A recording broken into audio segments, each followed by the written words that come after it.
सुषमा अंधारे बोलतात, जाऊयात थेट. मला धमक्या देत आहे.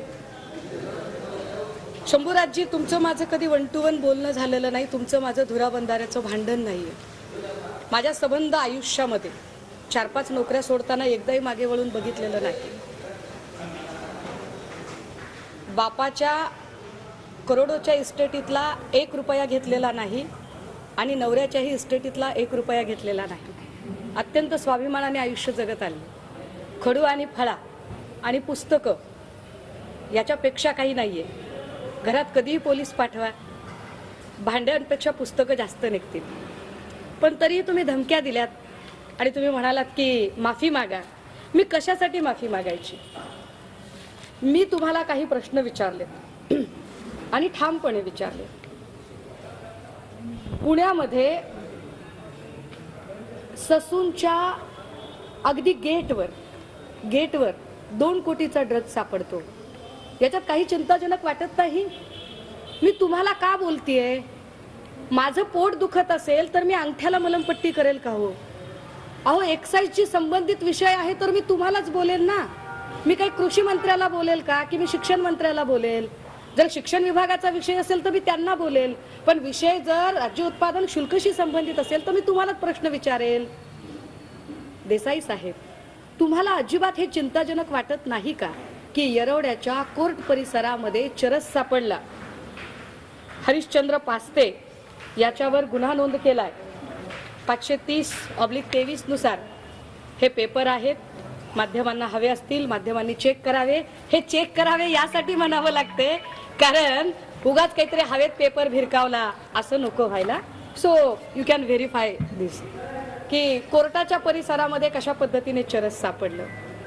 तुम्हाला काहीच वाटत नाहीये का की नाशिकमध्ये 200-300 कोटीचा ड्रगचा कारखाना उभा राहिला? काय राज्य उत्पादन शुल्क विभागाचे मंत्री म्हणून तुमची जराही जबाबदारी येत नाही का? सोलापूरमध्येही असाच एक ड्रग्ज फॅक्टरी उभी राहिली. यात तुम्हाला काहीच विशेष असं वाटत नाही का? MD नावाचं जे केमिकल आहे, जे राज्यभरात पसरवलं गेलं, जे ड्रग्जला आवश्यक असतं, हे आम्ही माध्यमांमधून ऐकलं आणि ते नाशिकमधून सगळीकडे पसरवलं गेलं. काय तुमचं दुर्लक्ष झालं होतं का? जर दुर्लक्ष झालं असेल तर माझे 2 प्रश्न आहेत. 2 बातें हो सकती है, सनम तेरे इनकार की. जर तुमचं असं म्हणणं असेल की मला याच्यातलं काहीच माहिती नव्हतं तर तुम्ही संबंधित विभागाचे मंत्री म्हणून माझ्या शिक्षकी पेशाच्या भाषेत सबशेल नापास आहात. एटीकेटी सुद्धा नाही, नापास आहात. आणि जर तुमचं असं म्हणणं असेल की मला माहित होतं तर मग हे का चाललं? दोन्हीपैकी कुठल्याही प्रश्नाचं उत्तर द्या. काय हरकत आहे? प्रश्न विचारणं माझा अधिकार आहे देसाई साहेब. कारण कुठल्याही पक्षाची नेता असण्याच्या, कार्यकर्ता असण्याच्याही आधी मी सजग नागरिक आहे. आणि होय, कदाचित तुम्हीही तितके टॅक्स भरत नसाल जितके टॅक्स मी भरते. मी घरपट्टी भरते, लाईट पट्टी भरते, नळपट्टी भरते, प्रॉपर्टी टॅक्स भरते, इन्कम टॅक्स भरते, लेकीची फीस भरते.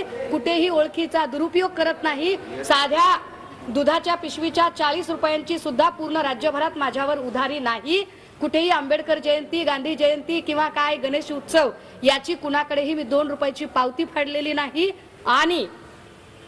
आणि कुणीही असं म्हणू शकत नाही की सुषमा अंधारेने अमुक एका माणसाला ब्लॅकमेल केलं. मी माहिती अधिकारचा कधी वापर केलेला नाहीये. देसाई साहेब, उभ्या महाराष्ट्राच्या आणि उभ्या देशातल्या कुठल्याही खात्याकडे माझा 1 रुपयाचा लाभार्थी म्हणून कसलाही अर्ज नाहीये. मी लढतेय ते फक्त आणि फक्त पुन्हा सांगते, इथल्या तरुणाईच्या भवितव्यासाठी लढते. आणि यासाठी काहीही किंमत चुकवायला मी तयार असेल. चला, मी जरा पुढे येते देसाई साहेब की मी तुम्हालाच का बोलतेय. माझ्याकडे काही पेपर्स आहेत, जरा प्रेसने हे पेपर्स बघावे. हा, या पेपरचा क्रम जरा माझ्याकडून चुकलाय. आपण असं म्हणालात की मलाच का बोलताय तुम्ही, मलाच का बोलताय. मला पेपर कटिंग नाही मिळाले. नाही, याच्यातच लावले. शंभूराजे, मी पहिली नाहीये तुम्हाला प्रश्न विचारणारी, पण तुम्ही हे केलेलं आहे. शिंदे गटाचे मंत्री देसाई यांना भाजपच्या दरेकरांचा आहेत. हे ऑन रेकॉर्ड आहे देसाई साहेब, ऑन रेकॉर्ड आहे. हे सभागृहाच्या पटलावर मी कॉप्या करून पास नाही हो झाले. मी मेरिट स्टुडंट आहे, गोल्ड मेडलिस्ट आहे. किमान माझ्या ज्ञानाचा तरी मान ठेवा. अभ्यास करून बोलतीये. काय आहे याच्यामध्ये? मंत्र्यांच्या आवडत्या अधिकाऱ्यांविरोधात विधान परिषदेत जोरदार हल्ला. कोण कोण बोललंय माहितीये? प्रवीण दरेकरांनी तुम्हाला प्रश्न विचारलेले आहेत. दरेकर असं म्हणतात की उत्पादन शुल्क विभागातील निरीक्षक स्वतःला काय समजतात? तापडे आणि लाड नावाचे निरीक्षक, यांच्यात एवढी मस्ती येते कुठून? अधिकारी लोकप्रतिनिधींनाही जुमानत नाहीत, यांच्यावर काय कारवाई करणार? असा खडा सवाल दरेकरांनी विचारला आहे. राज्य उत्पादन शुल्क मंत्र्यांना ठराविक अधिकारी आवडीचे का आहेत? ते अधिकारी कोण, मी तिथपर्यंतही पोहोचणार आहे. आमच्या पक्षाचे विरोधी पक्ष नेते दानवे साहेबांनीही आपल्याला ऑन रेकॉर्ड प्रश्न विचारलाय. मंत्री शंभूराजे देसाई अधिकाऱ्यांची वकिली का करीत आहात? हे 4 अधिकारी सरकारचे जावई आहेत का? 9 वर्ष एकाच जागी काम करूनही त्यांची बदली का होत नाही? हाच न्याय बाकीच्यांना लावणार का? मंत्री त्या अधिकाऱ्यांची एवढी बाजू का मांडताहेत? कुठल्या अधिकाऱ्याबद्दल बोलते आणि का बोलते तेही आपल्याला सांगेल. तिसरं कोण बोललंय याच्यावरती? याच्यावर एकनाथ खडसे साहेबांनी प्रश्न विचारलाय. अधिवेशनातले प्रश्न आहेत हे सगळे.